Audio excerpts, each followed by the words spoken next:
Mas Agora, da onde que eu vi, eu sei como a que é. religião em si não tem muito a ver. A fé não depende de uma religião. Você pode ter fé independente de religião. Sim, Mas você estudou a Bíblia profundamente. sim. A Bíblia é a base das religiões mesmo? Não. Ela é concreta? O que, que a gente Bíblia tem é só a de... base da religião judaica e cristã. Mas é a maior que tem. Não. Existem outras religiões que antecederam a religião judaica ou a religião abraâmica, né? Uhum. Porque as três maiores religiões consideradas hoje no mundo são o judaísmo, islã e o cristianismo. Sim. E a ramificação abraâmica, né? Mas você tem as religiões primárias, como os sumérios. A primeira religião e sociedade que surgiu dentro da civilização, por achados arqueológicos, é a Suméria, o povo sumeriano. E o povo sumeriano era politeísta. Quem deu impulso para a religião abraâmica, Abraão, né, o patriarca, os patriarcas vieram dentro do politeísmo. Eles não eram monoteístas. Eles eram politeístas, como você estava colocando. Uhum. Eles eram politeístas, eles tinham a crença e adoravam outros deuses. Lógico, os narradores e escritores vão fazer a composição literária, os enredos literários, com os artifícios e as ferramentas literárias possíveis para embelezar a narrativa e usar vários fatores e questões. Mas, antropologicamente, a primeira religião que surge é a religião politeísta. Por quê? Quando o ser humano passa a existir, o que ele vê de mais grandioso ao seu redor, como sol, lua, raio, estrela, ele atribui isso a divindades. Ele cria divindades. Shamash, ou Shemesh, que é o nome em hebraico, e você tem o nome de Yari, que é o nome da lua, é tudo nome de divindades. Então, só uma divindade, a lua é uma divindade. É uma divindade? Não. Mas na concepção arcaica, primordial, sim, era. Então começa o politeísmo. Por influência do politeísmo, aí sim vai surgir com outros impérios, como o Império Sumério. Você tem o Império Assírio, você tem o Império Egípcio, você tem o Império Acadiano, você tem o Império Ugarítico. Aí você tem várias civilizações com seus idiomas, com as suas culturas. Aí surge do politeísmo, surge o enoteísmo. O enoteísmo, o que é o enoteísmo? É que existe um ser, um Deus supremo, e esse Deus supremo ele comanda todos os outros deuses. O politeísmo não. O politeísmo, todas as divindades são iguais. O enoteísmo não. O enoteísmo existe um ser supremo e comanda todas as outras divindades. Seria Zeus. Oi? Seria Zeus Aí naquela seria no grego, classificação, isso, porque seria. aí você tem Zeus comandando todos os outros deuses ali, né? Cada região tinha um, né? Tem os... Aí você tem no cananeu, Deus El. Aí sim. Parte do período cananeu que vem influência para o povo israelita, Abraão. Abraão ele adorava o Deus El, que era o Deus do panteão cananeu, mas antes de El ser o Deus do panteão cananeu, El era o Deus do panteão ugarítico. Aí você tem vários achados arqueológicos, como o chamado ciclo de Baal, ou ciclo de Baal. Um outro nome, nomenclatura utilizado para o Deus bíblico também. O próprio termo El também foi utilizado para o Deus bíblico posteriormente. Deus bíblico, tanto que Jesus clama na cruz o Deus El. Só que com o passar do tempo, essa divindade, essa nomenclatura foi atribuído com uma qualidade para o Deus do povo judeu, tá? Mas antigamente não. Arcaicamente era uma divindade. E esse Deus El criou quem? Criou o Deus dos judeus, que é o tetragrama. E o de Revavirre. Ele criou o tetragrama. O Deus El tinha uma esposa que era a Xera. Depois essa Xera passou a ser esposa do Deus bíblico. O Deus da Bíblia, o Jeová. Vamos colocar assim que é o tetragrama. Tá. Então vem tudo de um desenvolvimento enoteísta. Passa-se o tempo antes do pré-cativeiro babilônico, daí sim, os sacerdotes acham por bem colocar uma única divindade a ser adorada. Que aí surge o tetragrama. Aí coloque o de Revavirreu, Yarvá, seria a pronúncia mais adequada para o tetragrama. Para controle da população? Isso, aí coloca uma única divindade. Então ele não tem funcionalidade com outras divindades. Ele não tem risco com outras divindades, porque essas outras divindades não existem. Pô, mas é difícil num tempo igual aquele se acabar com a crença das pessoas, né? Não entendi.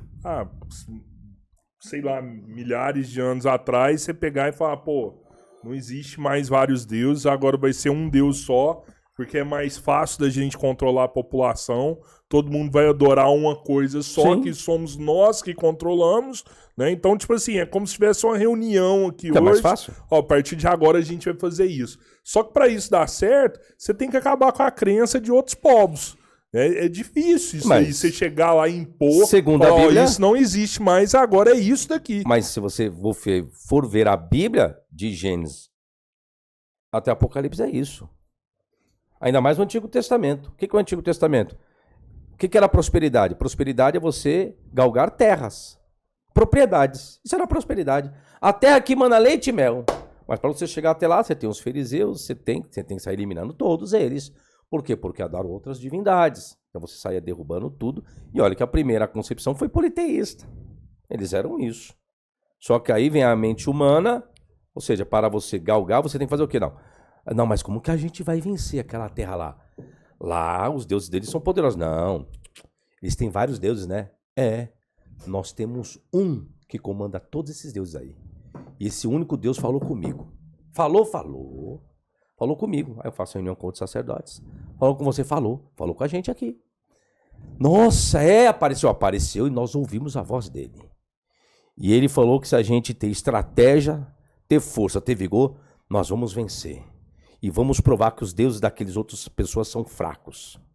Você chega, você venceu, alcançou um outro território, com a concepção que as pessoas estão tendo, realmente o nosso Deus é mais poderoso. Então você entra na mente das pessoas que o seu Deus é mais poderoso. Mas essa imposição, ela é feita com sangue. Sim. Né? Guerra, né? Totalmente. Justamente. O que você está tendo hoje em Israel? Só tem um problema, né? É o mesmo Deus, né? É o mesmo Deus. Judeu é raça abraâmica, Islã e judeus é o mesmo Deus, só muda o nome. Hashem com Alá, só muda o nome, senhores, mas a mesma mas divindade. são crenças diferentes lá hoje, né? Não, o escrito, sim. O escrito, o livro normativo, o Torá e o Alcorão. Torá e o Alcorão. Mas os dois são o quê? Livros revelatórios. O Torá, revelação para Moisés. E o Alcorão, revelação para Muhammad. Onde está a diferença? É tudo revelatório. E pode ver que todas as religiões, livros normativos de religiões, surgem por intermédio do quê? Visões e revelações, senhores. Até as seitas existentes hoje, consideradas seitas, vieram por intermédio disso também, de visões. Fulano teve arrebatamento, teve lá numa gruta e viu o anjo Gabriel falou, pega e escreva aí. A pessoa tá lá escrevendo. Tá aqui, gente, isso aqui é a nova Bíblia, para vocês aí. Tudo vem. Ou seja, para você validar um livro normativo religioso, você tem que colocar o aspecto da divindade. Se você não colocar o aspecto da divindade, não tem como você endossar a religião que você está desenvolvendo e está criando, ou a seita que você está criando e desenvolvendo. Você precisa colocar o espiritual nisso aqui, senão não tem lógica. Você acredita que essa visão é de canalice, assim, do cara, assim, ou realmente o cara... Ou doença, né? Era um doente ali, muitas pessoas são pilantra fé mesmo. naquilo ali, acreditava tanto naquilo ali, que aquilo ia acontecer, ele estava certo. Sim. Porque eu já ouvi falar que o cara conseguir implantar uma ideia dessa tão forte, ele tem que acreditar demais naquilo ali, senão ele não consegue, cara. É que eu falei, você consegue tudo. Foco, força e fé. Querendo ou não, isso aí... Você desenvolve e cria qualquer coisa que você quiser. Eu digo que, uma vez me perguntaram assim, professor, o que é a imagem e semelhança de Deus no homem? Perguntaram para mim. Porque eu era cristão, né? Hoje eu não sou cristão, mas sou crente, né? Creio, mas não sou cristão, não sigo mais. Aí perguntaram para mim quando eu dava aula na faculdade, professor, o que é a imagem e semelhança de Deus no homem? Está escrito lá. Eu falei, rapaz, imagem e semelhança de Deus no homem é poder criativo. Ele falou, é o quê, professor? Poder criativo. Como que é isso? Lhe explico. Eu na sala de aula. Que cor que é o quadro aqui? Branco. Mas antigamente que cor que era? Negro. Verde. Ok. Beleza? Beleza. De alguém um dia observar, criou-se esse branco aí. O que se usava no quadro negro? Giz. Ok. De alguém olhar aquele giz, aquele pozinho, criou o giz antialérgico. Ganhou muito dinheiro o cara que fez isso. De alguém sentado numa sala de aula, olhar ali, viu que era muita sujeira. Criou-se o quê? O quadro branco. Criou o quê? O canetão. Top. O que se tem hoje? Vidro. De alguém, uma só pessoa. Olhar o quadro, criou o quadro branco, criou o vidro. E tanto olhar o vidro, criar o quê? Criaram o retroprojetor. Então isso é poder criativo. Não entendi, se eu vou te explicar. Um ser humano, ele não cria nada do nada. Ele consegue aperfeiçoar daquilo que existe. O que é o poder criativo? É só eu parar para observar, vai dar um start na minha mente. E se eu colocar aqui em prática, é o resultado da minha vida, é o sucesso da minha vida. Se você for pegar a história de tudo que existe no mundo hoje, são homens únicos, que de tanto observar desenvolveram a luz, as câmeras, o avião, o que os senhores imaginaram, o celular. Quem diria que chegamos com isso aqui hoje? Veio de quem isso aqui? Um homem. Só que vieram os outros aperfeiçoando, por isso você tem a concorrência hoje. Isso é poder criativo dentro do ser humano. Então o ser humano é dotado disso. Por isso que os cientistas estão aí. Quem diria como chegaria com aeronaves fora da atmosfera? De que forma isso? No espaço sideral, de que forma isso? Poder criativo. O homem tem uma centelha divina lá dentro, que esse é o despertar. Por isso que eu não tenho como ser ateu. Porque eu acredito que o ser humano é dotado de algo que só ele consegue desenvolver, mas pela matéria que é existente. Agora, quem criou a matéria antes da humanidade? Me desculpe, por isso que eu não sou ateu. É isso. Poder criativo de Deus. Por isso que eu sou imagem e semelhança da minha divindade. Eu tenho poder criativo. É isso.